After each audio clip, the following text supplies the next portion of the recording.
পর্যন্ত তৈরি করেছিল, সেই লোকটার নাম ছিল শেখ হাসিনা। সেজন্য সে প্রথমেই এসে বাংলাদেশের মানুষকে দুই ভাগে বিভক্ত করার চেষ্টা করেছিল। আপনারা জানেন, ফিরআউন সম্পর্কে কোরআনে বলা হয়েছে, ফিরআউন তার জাতিকে বিভিন্ন দলে বিভক্ত করত। ইন্না ফিরআউনা আলা ফিল আরদ, সূরা কাসাসের শুরুতে কি আছে? ফিরআউন মিশর ভূখণ্ডে একক ক্ষমতার অধিকারী হয়েছিল, সর্বোচ্চ ক্ষমতা সে কুক্ষিগত করেছিল। বাংলাদেশের ফিরআউনও তাই করেছিল।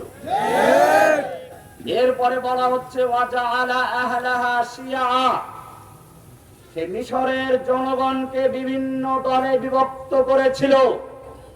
ফিরআউন যেভাবে মিশরের জনগণকে বিভিন্ন দলে বিভক্ত করেছিল, বাংলাদেশের মানুষ যারা সকলে মিলে মিশে ছিল, সেই জাতিকে বিভক্ত করে কাউকে রাজাকার, কাউকে আল বদর, কাউকে জামাত, কাউকে শিবির, কাউকে জঙ্গি, এই সব নাটক করে আবার স্বাধীনতার পক্ষে বিপক্ষে, মুক্তিযুদ্ধের চেতনার পক্ষে বিপক্ষে, এরকম বিভিন্ন ভাবে দলে দলে বিভক্ত করে মুসলিম উম্মাহকে বিভিন্ন ভাবে সে নির্যাতন করে শাসন করার চেষ্টা করেছিল।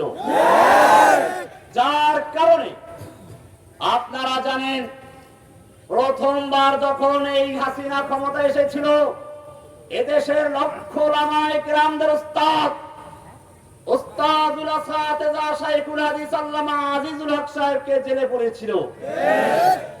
দ্বিতীয়বার ক্ষমতা এসে শাইখুল হাদিস আল্লামা আজিজুল হক সাহেবের ছাত্র মুফতি জসিমউদ্দিন রহমানীকে, আজিজুল হক সাহেবের ছেলে মামুনুল হককে, এরকম হাজার হাজার ওলামায়ে কেরামকে জেলে পুরে জেলখানা ভরে ফেলেছিল।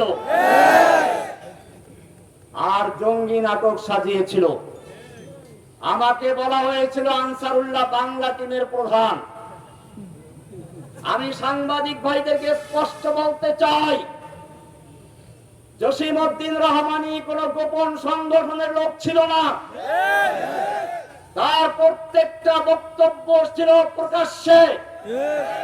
যখন বাংলাদেশের মুসলিম জনতার ঈমানকে পরীক্ষা করার জন্য, ঈমানকে চ্যালেঞ্জ করে শাহবাগে নাস্তিক জাগরণ শুরু করা হয়েছিল, জসিমউদ্দিন রহমান যখন গর্জে উঠেছিল ইসলামী জাগরণ তৈরি করার জন্য।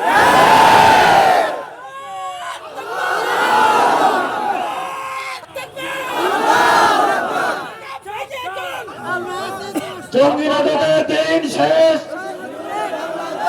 জসিমউদ্দিন রহমানের বাংলাদেশ। জঙ্গি নাটকের দিন শেষ, বাংলাদেশ। এখনো শেখ হাসিনার সেই জঙ্গি নাটকের কিছু প্রেতাত্মা বসে আছে, শাসন যন্ত্রের ভিতরে এরা লুকিয়ে আছে। সুযোগ পেলেই এখনো সেই হাসিনার মতো বলতে থাকে জঙ্গিবাদী, তাকফিরি ও মুক্তমুখ। আমি